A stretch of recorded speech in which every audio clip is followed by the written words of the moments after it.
Gəlin indi əyri oturub düz danışaq və bu mövzunu ciddi formada müzakirə edək qısaca. Və həmin o intervyuda Azər Həsrət 2 dəfə maraqlı bir fikirlər bildirib. Gəlin onu birgə baxaq, sonra mən qayıdacağam.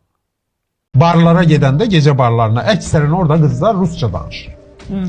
Bu rus dillilər yoxdur, rus məktəbi qutaranlar üstümə netar tökmüşdülər. Rus dilini sinəsində döyüb başımızın üstünə çıxaranlar var.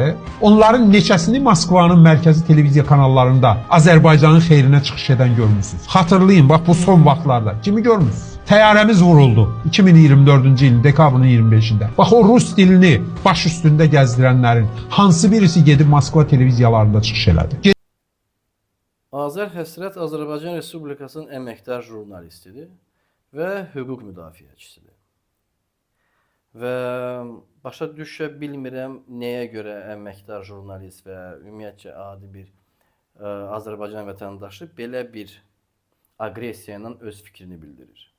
Və mən ümumiyyətcə başa düşmürəm necə olur ki, bizim cəmiyyətimizdə var Azərbaycanlılar, kimlər rus dilini bilmirlər və rus dilli Azərbaycanlılara qarşı aqressiyaları var. Halbuki biz 10 milyon Azərbaycanlıların arasında çox birimiz iki dil daşıyıcısıyıq. Həm talışlar, həm lezgilər, həm yahudilər, dağ yahudiləri, tatlar və s. və ilaxır.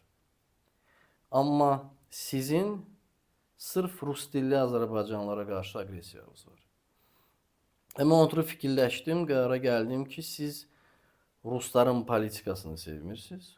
Onlara qarşı sizin aqressiyanız var. Və siz həmin aqressiyanı bizim üstümüzə tökürsünüz. Niyə?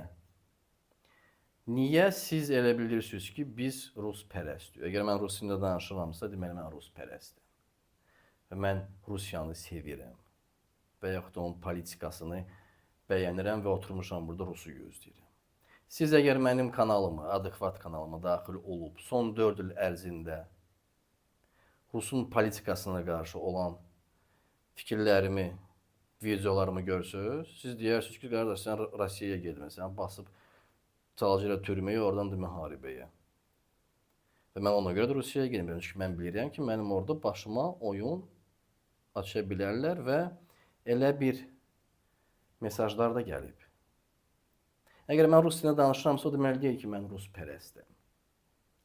Əgər mən iPhone işlədirəmsə, o deməli deyil ki, mən Amerika pərəstəm. Düzdür? Mənim fincanım Fransiyada hazırlanıb, məsəl üçün almışam onu Fransiyadan, oradan çay içirəm, o deməli deyil ki, mən fransızam. Düzdür?